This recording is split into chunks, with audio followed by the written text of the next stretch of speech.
करेंगे, जैसे कि हमने एक्सचेंज और बाय सेल में किया था। कस्टमर सेलेक्ट करने के बाद आपको उनके पहले का उधार या फिर कुछ जमा है जैसे गोल्ड या कैश आपको दिखेगा। आपको यही चीज ग्रीन और रेड कलर में दिखेगी ताकि आप अच्छे से समझ सकते हैं कि किसकी उधारी है और किसका जमा है। जैसे राम की उधारी 1000 है, आपको लाल मतलब रेड कलर में दिखेगी। अगर राम 10,000 और उधार ले जाता है तो आप 10,000 आउट कर दें, मतलब उधार चढ़ा दें। अब राम की टोटल उधारी 11,000 की हो गई। अब राम ने 8,000 जमा भी कर दिया। आप फिर से राम का नाम सिलेक्ट करके 8,000 इन कर दें, मतलब जमा कर दें। अब राम की उधारी माइनस होकर 3,000 की दिखेगी। आप और उधार भी चढ़ा सकते हैं और फिर जमा भी कर सकते हैं।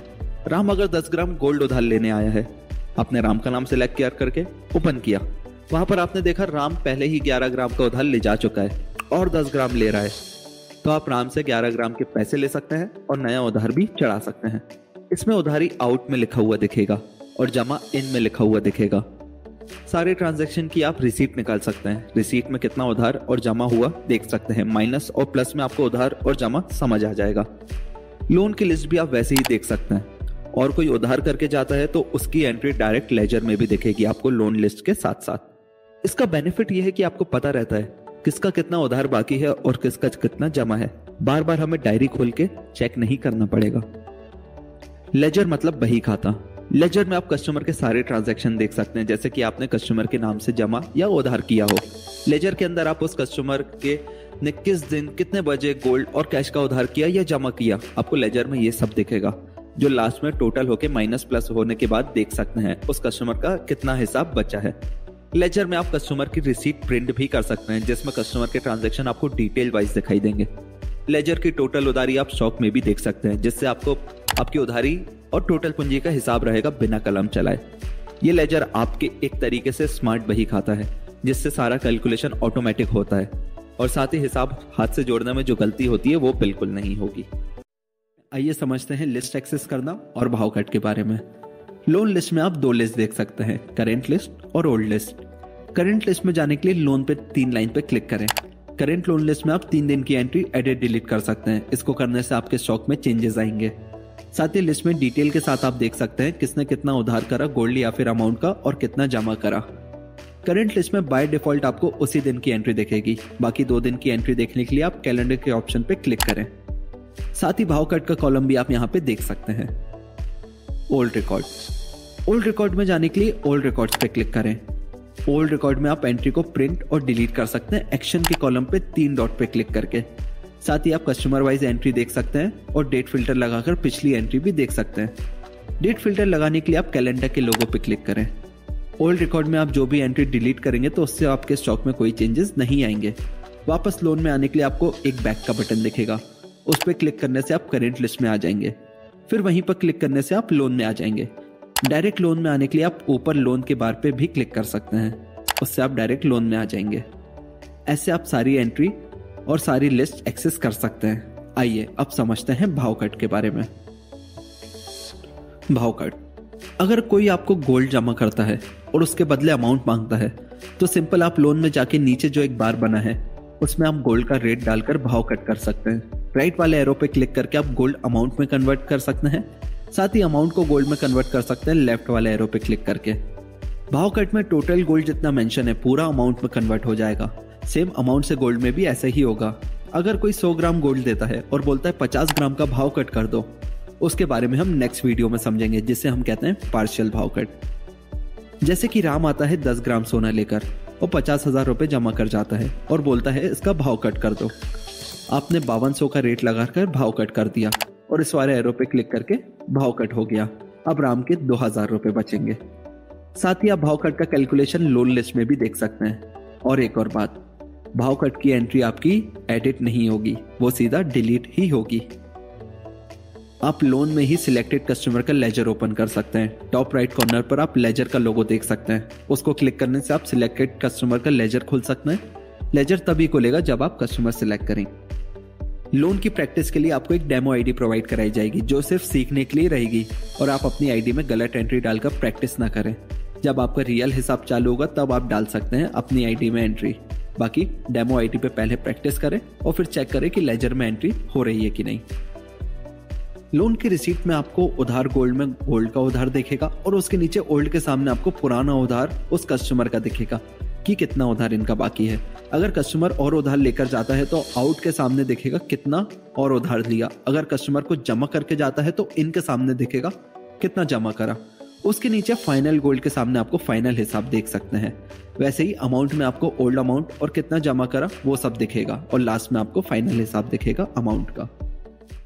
कस्टमर की एंट्री देख सकते हैं, साथ ही आपको उधारी का कैलकुलेशन ऑटोमेटिक होता हुआ दिखेगा जिससे आपको कैलकुलेट नहीं करना पड़ेगा। आप हर एक कस्टमर का रिमार्क भी यहाँ पे सेव कर सकते हैं, जैसे कि इस वाले कस्टमर को और उधारी नहीं देनी तो आप नो उधार लिख सकते हैं रिमार्क में, जिससे ये फायदा होगा कि अगर आप शॉपर नहीं है और आपका पार्टनर सॉफ्टवेयर चला रहा है तो वो ये सब देखकर समझ जाएंगे कि इस कस्टमर को और उधारी नहीं देनी।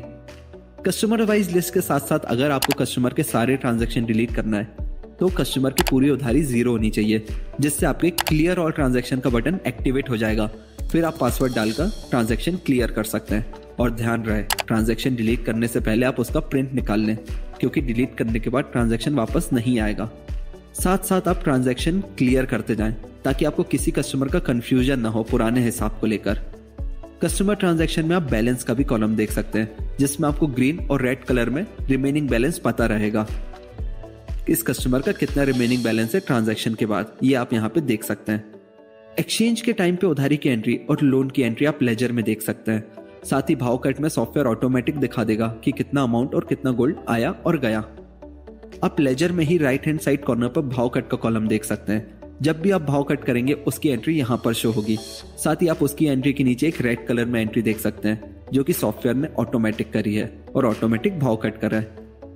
साथ ही आप कस्टमर वाइज लिस्ट में उधारी सेक्शन का टेबल देख सकते हैं जो कि गोल्ड और अमाउंट का ऑटोमेटिक कैलकुलेट करके बैलेंस बताएगा। अगर बैलेंस माइनस में है तो उधार है और अगर बैलेंस प्लस में है तो जमा है। आपको उधार रेड में दिखेगा और जमा ग्रीन में दिखेगा। लास्ट में आप टोटल का बार देख सकते हैं जिसमें आपको आपकी टोटल उधारी या जमा है वो दिखेगा। भाव कट की रिसीट में आप देख सकते हैं अगर A to J लिखा है तो अमाउंट टू गोल्ड में कन्वर्ट हुआ है। आप उसमें देखेंगे सॉफ्टवेयर ही पूरा कैलकुलेशन कर देता है। जैसे कि 50,000 को गोल्ड में कन्वर्ट करना है तो सॉफ्टवेयर 50,000 को 5200 या जो भी भाव आपने लगाया है उससे डिवाइड करके गोल्ड में कन्वर्ट कर देगा। इसके साथ साथ आपके साथ जो फिजिकल लेजर है वो आप मेंटेन करते चलिए सॉफ्टवेयर के साथ साथ, ताकि फिजिकल में भी आपके पास एक हिसाब रहे और आपको पता रहे कि आपका हिसाब सही चल रहा है कि नहीं। इसके साथ साथ आप लेजर में भी रिसीट प्रिंट कर सकते हैं। लेजर की रिसीट में आप लेजर में कस्टमर की सारी एंट्री का प्रिंट निकाल सकते हैं। रिसीट में आप उधार गोल्ड के नीचे आपको गोल्ड के ट्रांजैक्शन दिखेंगे और उधार अमाउंट के नीचे आपको अमाउंट के ट्रांजैक्शन दिखेंगे। और किसी कस्टमर का भाव कट का ट्रांजैक्शन है तो वो भी आप रिसीट में देख सकते हैं। साथ साथ आप final gold and final amount भी नीचे चेक कर सकते हैं। आइए लोन में हमें क्या क्या प्रॉब्लम आ सकती है बात करते हैं। जनरली ये मिस्टेक हो जाती है, गोल्ड की एंट्री में अमाउंट की एंट्री कर देते हैं और अमाउंट की एंट्री में गोल्ड की एंट्री हो जाती है, तो इस बात का आप खास ध्यान रखें।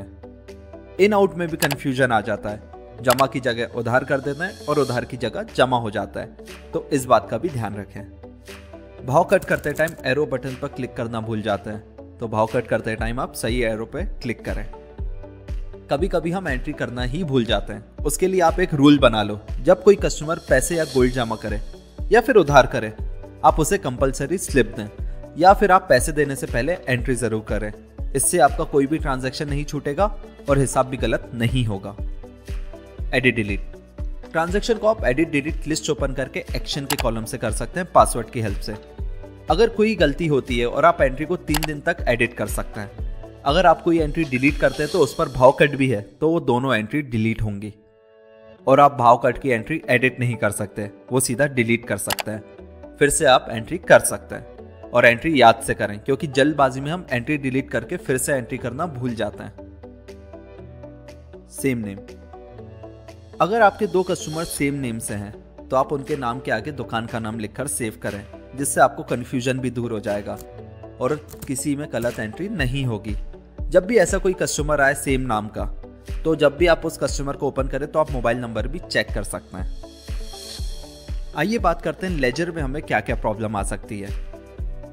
किसी कस्टमर का हिसाब 0 हो जाता है तो क्लियर ऑल ट्रांजैक्शन का बटन दबाना हम भूल जाते हैं, जिससे आपको उनका पुराना हिसाब भी दिखता रहता है और नया हिसाब भी जुड़ता रहता है। तो जैसे ही किसी का हिसाब 0 हो जाए या क्लियर हो जाए तो आप ट्रांजैक्शन हटा दें, और ट्रांजैक्शन हटाने से पहले आप उसका प्रिंट निकाल लें, क्योंकि ये ट्रांजैक्शन वापस नहीं आएंगे। लेजर में आप एडिट डिलीट नहीं कर सकते, बस आप हिसाब देख सकते हैं। एडिट डिलीट करने के लिए आपको लोन में जाना पड़ेगा या जिस चीज़ की एंट्री है आपको वहाँ जाना पड़ेगा।